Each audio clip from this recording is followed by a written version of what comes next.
How many of you watched 50 First Dates?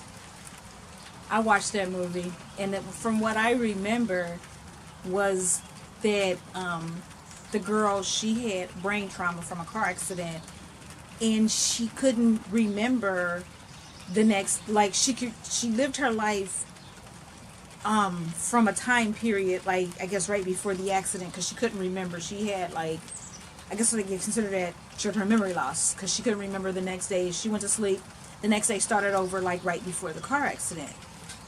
So imagine living a life that was not due to brain trauma with short-term memory loss, and not really understanding why your memory is gone, or why you can't remember anything. That's the life that I live. That is the life that I live daily. Brain is a tricky thing, so I am not sure if my if the things that are going on with my brain will ever heal itself.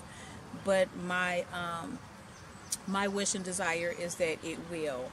So just to tell you just how bad the short-term memory loss is, or just to tell you how bad the memory loss is, I don't remember when it actually started or how I figured it. I just kind of realized one day that I didn't remember things. My siblings would always tell stories about, what happened as a kid. They would say things like, do you remember when? That's a sentence that I hate. First of all, I hate that sentence. You remember when? They would tell stories about remember when, things that I did when we were younger, that I hear something. Things that when we were younger that I have actually no recollection of at all. Fighting with them, or just like funny stories, and it's like when they tell it, it's like I wasn't there, and it's just like a great story that they told.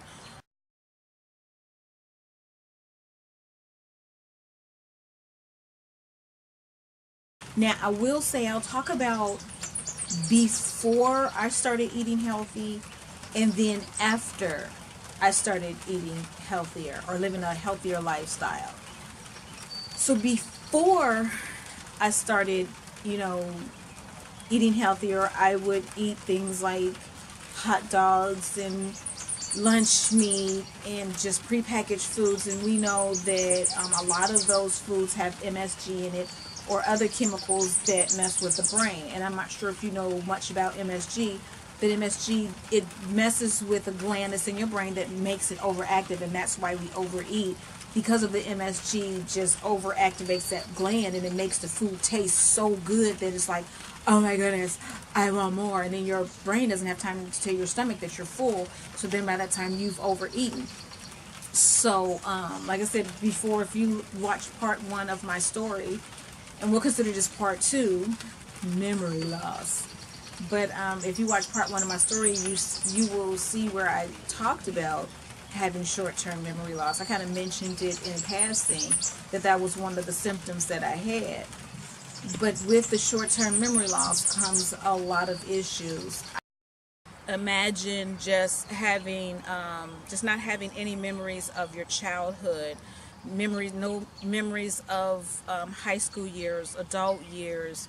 And then I have 4 kids, and this is a story that I like to tell people all the time, or this is what I like to tell people all the time, is that I have 4 kids, and I have no memory of giving birth to any of my kids. I have a handful of memories from my entire life, from the past, just a handful of memories, and you can just fit them right here, which is pretty sad, because I'm sure that a lot of people will never ever forget the day that they gave birth to their child. And I have 4 kids, and I don't remember giving birth to any of my kids. I have like a handful of memories of them growing up.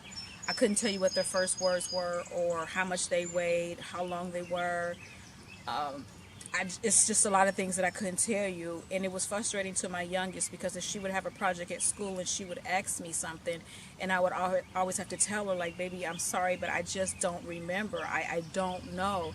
And it was frustrating to her, and that was before we really realized what was going on with my memory. Facial recognition, name recognition is an issue as well. I can see you today and don't even know who you are tomorrow, and we could have had like a long drawn out conversation. So And I always tell people, just don't take it personal. I will forget you. Like there's just the way that my mind works. I just don't understand. Like I don't know how it works. There's some things I remember, some things I don't. But then also imagine going on vacation. You have a good time on vacation, and you want to remember everything that happened on vacation. And I will always tell whoever I was with, like, please just always continue to talk about the vacation, so that way I'll never forget it. But of course they never do, because they live their life, and then they don't realize that they'll always have those memories. They can always recall those memories, but I can't. There are things that happen on vacation. Went to Florida, like / Alabama. Ooh, it's thundering. I have to hurry up. Went to Florida, Alabama for 11 days, and there's a lot of the vacation that I just don't remember. I went to go see my son in Florida. And I just have a handful of those memories. And it's a shame, because I know we had a wonderful time, went to the beach and things of that nature. But as time go on, all of that will just be gone. And I'll have the pictures to remember, but the pictures won't like really jog what happened during that time. They'll just be pictures, and that's it. And that's very sad. And people always want to compare. Well, grandmas have short-term memory loss too. And I always tell people, don't compare your memory loss to my memory loss, because it's not the same as just going into the grocery store and forgetting what you're going to pick up, or just going, out to your car, or just, going into the store and you forget where you parked your car at. This is a lot deeper than that. This is like, it's a disability. It really is a disability. And I have managed, of course, because, I am an overcomer. I'm not a victim. I'm a victor. So I just don't let it, stop what I have to do in life. Yeah, I may repeat myself 1,000 times, but you know what? Hey, that's just life in my world. I don't dwell on it. I call it a superpower, because it is a superpower. I can watch a movie. Yes. 6 months later, maybe even 2 months later, watch the movie again. Guess what? It's like watching a whole new movie, because I remember nothing. So that's an awesome superpower. Someone makes me mad. 9 times out of 10, if I'm not really dwelling on it, guess what? I'll forget all about it. So those are my superpowers. If I just don't like someone and I choose to make them disappear in my life, I just don't think about them. Forget all about them. Superpowers. Yes. But anyway, that's like the silver lining to having short-term memory loss. So like I said, before changing my lifestyle, it was really bad. I would repeat myself to my kids like 1,000 times, and they would always say, "Mom, you already said that." I'm like, okay, baby, I'm sorry. I just don't remember that I repeated myself 1,000 times and told you to do something 8,000 times. So cut me some slack. And they attributed all of that to having, multiple sclerosis was part of one of the symptoms to, just one of the symptoms of having multiple sclerosis. I attributed it to being deficient in iron, because iron fuels the body. And if you don't have enough iron in your body, it causes neurological issues. It causes all kinds of issues. And it can even cause, memory loss and all that other stuff. So, like I said, my body was starving. I was eating every day, but my body was starving. So, like I said, I ate all types of, prepackaged lunch meat, bacon. I thought I was doing something healthy by eating turkey bacon. But, yes, so, and then after getting my life right, and like I said, it's been probably about 2.5 years now of having a plant-based, bio-mineral, alkaline lifestyle, because I won't call it vegan, because I know that being vegan doesn't, being gluten-free doesn't mean being healthy.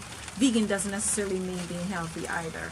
So it's just all about and what you want to call it, and I choose not to call it vegan any longer. It's just a plant-based diet.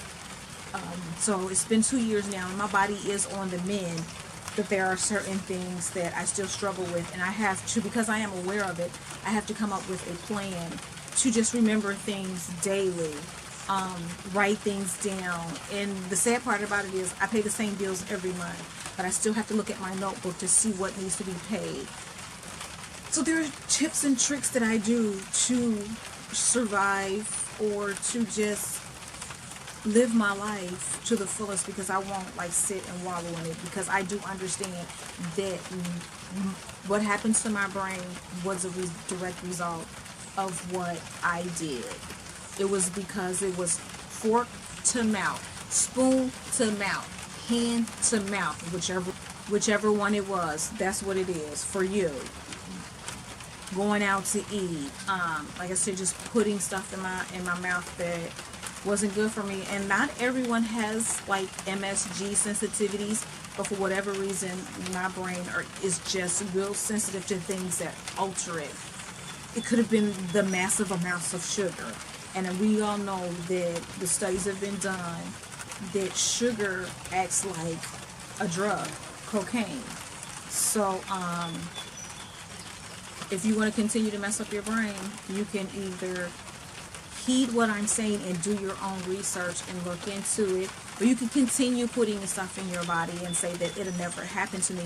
But if you have early signs of just not just a typical, oh, I just forgot where I parked my car, oh, I can't remember what I need to get from the grocery store, just like little typical like memory loss from whatever age you are, if you see signs that things are going amiss and that you can't remember things that normal people remember, then you may want to just like kind of reevaluate what you're eating. Like I said, no, you don't have to do like a total plant-based diet, but it would, be a good idea to just start looking at what you're eating. Look at the chemicals that they put in the food. Do your research and see, like, oh, well, that does mess with your brain. Oh, well, that does cause this issue, and that does cause that issue. So it would just be a good idea just to kind of research what you're eating.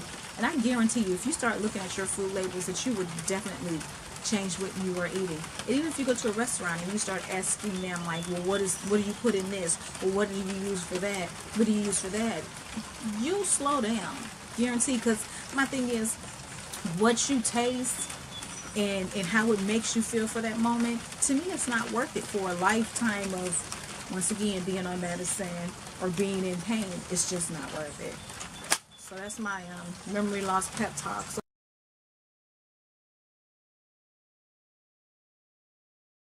So I would encourage you to read food labels. That's the challenge for this video, is to read your food labels. Understand what you're feeding yourself and what you are feeding to your children. So if you want to, well, this is the one that I like, because they call me the food killer, so I'm sorry, but I had to do it. So if you want to wish your child a happy birthday, how about doing something without food coloring in it and massive amounts of sugar? So it's like, happy birthday to you, happy birthday to you. I'm going to give you this little square or round piece of poison, like 1-year-old birthday parties where they let the kid just take their hand and eat the cake, and it has like all this like red dye in it, blue dye, and we all know that what it does, and then massive amounts of sugar. And then you're like, okay, happy birthday to you, here's a little piece of death, like, here you go, baby, here you go for your first birthday. It makes absolutely no sense to me why someone would, and I did it, I'm not gonna knock it, I'm not gonna knock it, I did it, but allow their 1-year-old child just to have a little piece of poison at such an early age. The cake is filled with so much sugar. The icing on it is just filled with so many food colorings that if you do your research, you will see what each food coloring does to a child. And then they even said that there were studies done where the food coloring, causes like the ADD, the ADHD, and different behavioral issues in children. So you wonder why your kids are off the hook. But then, like, you're letting them know that it's okay to eat this stuff, because it's like, here you go. Happy birthday. I love you so much. I'm going to give you some poison. So the next time for the birthday, why don't we think about something a little bit more healthier to feed our children on their first, second, third, fourth, fifth, sixth birthday. It may be non-traditional, but guess what? It could be saving their life. And maybe you can start a new tradition. Why follow the trend that came from I don't know where, when you can start your own trend? So that's me getting off my soapbox. But once again, my challenge to you is to read your food labels. Understand what you're feeding yourself and your kids, and guaranteed you will change how you eat if you know what you're eating. But then just always remember, all that I am starts right here. All that you are starts right here. It starts with your thinking. Change the way you think. Change the way you think. And everything else will fall in place.